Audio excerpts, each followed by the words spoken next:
Saya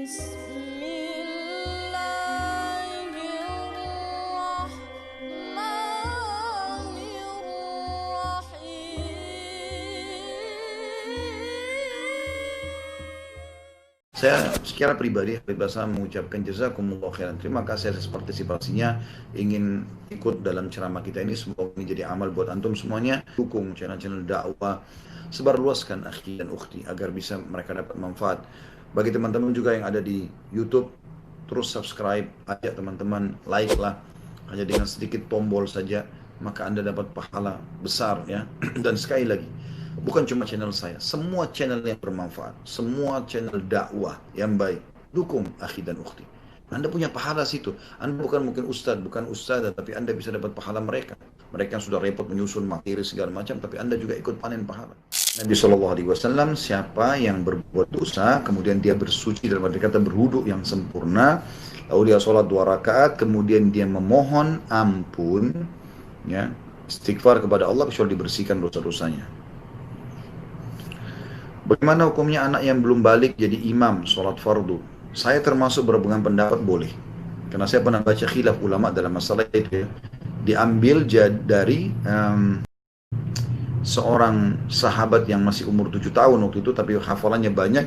Lalu dia menjadi imam di kaumnya, dan Nabi SAW tidak pungkiri masalah itu. Ustaz, untuk sholat ketika menghadapi situasi corona ini, apakah boleh kita sholat menggunakan masker? Boleh, boleh, nggak ada masalah. Kita masuk dalam bab darurat ini, ya. Jadi dalam istilah usul fikihnya itu ad-daruriyat tubihul mahdhurat. Hal-hal yang darurat bisa menghalalkan yang terlarang, ya, seperti itulah. Di sini tentu jelas perinciannya cukup panjang para ulama ya. Misal Anda lagi dalam kondisi di padang pasir, pesawat jatuh, nggak ada yang tolong, Anda sendirian dan sudah 3 hari nggak makan, lapar sekali, Anda temukan bangkai dasarnya kan haram. Tapi karena darurat Anda kalau tidak makan bisa mati, maka Anda makan bagian daging bangkai itu, ya. Tadinya dilarang, tapi bisa jadi halal. Itu pun kata sebagian ulama harus diikuti dengan rasa benci, tidak suka dengan itu ya. Assalamualaikum warahmatullahi wabarakatuh. Ustaz, saya mau bertanya bagaimana caranya agar selalu istiqomah. Tolong dijawab ya Ustaz. Kalau kiat dari saya ada 4. Yang pertama, ilmu, majlis ilmu. Buat simbol teman-teman dalam hidup Anda, tidak ada hari tanpa ilmu.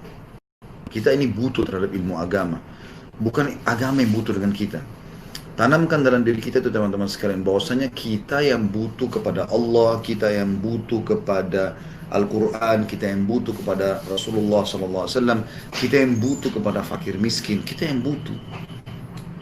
Allah tidak butuh dengan ibadah kita. Kita dari umur Allah kasih 500 tahun, semuanya kita pakai sholat pun tidak ada bertambah, tidak menambah kemahakuasaan Allah. Kita yang butuh.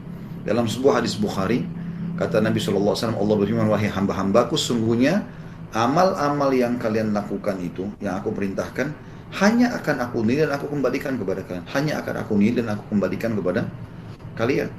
Jadi, nuntut ilmu. Kita harus merasa diri kita butuh. Kata ulama, kebutuhan kita terhadap ilmu agama ini lebih besar dan lebih penting daripada kita makan, kebutuhan kita terhadap makanan, terhadap minuman, dan terhadap tempat tidur pada saat kita ngantuk ataupun capek. Kenapa? Karena ilmu agama akan memandu kita mana makanan, mana minuman, dan mana ya tempat tidur yang boleh, yang halal atau tidak halal, seperti itulah. Yang kedua, amalkan ilmu itu. Nah, banyak orang teman-teman sudah sampai pada poin yang pertama, dia sudah belajar nih, sudah di majelis, tapi dia belum praktekin ilmunya. Dia udah dengar sholat malam, dia dengar sholat duha, dia dengar tentang keutamaan baca Quran, dia dengar bakti sama orang tua, dia dengar ini, dengar itu, tapi dia nggak amalin, gitu. Maka ini harus diterapkan. Yang ketiga,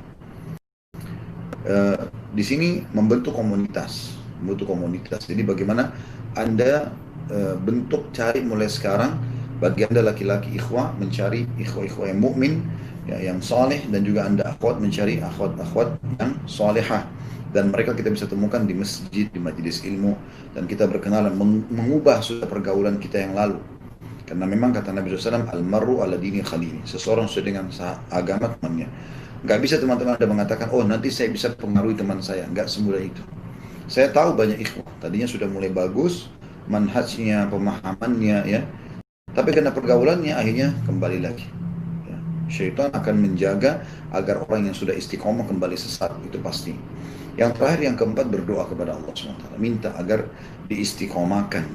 Di antara doanya, Rabbana la tuzigh qulubana ba'da idh hadaitana wa hab lana min ladunka rahmah innaka antal wahhab.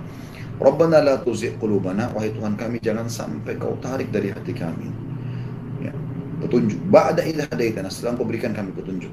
Wa hab lana min ladunka rahmah, dan tunjukkan, berikanlah kami dari sisimu kasih sayang, rahmatmu. Rabbana min ladunka rahmah innaka antal wahhab.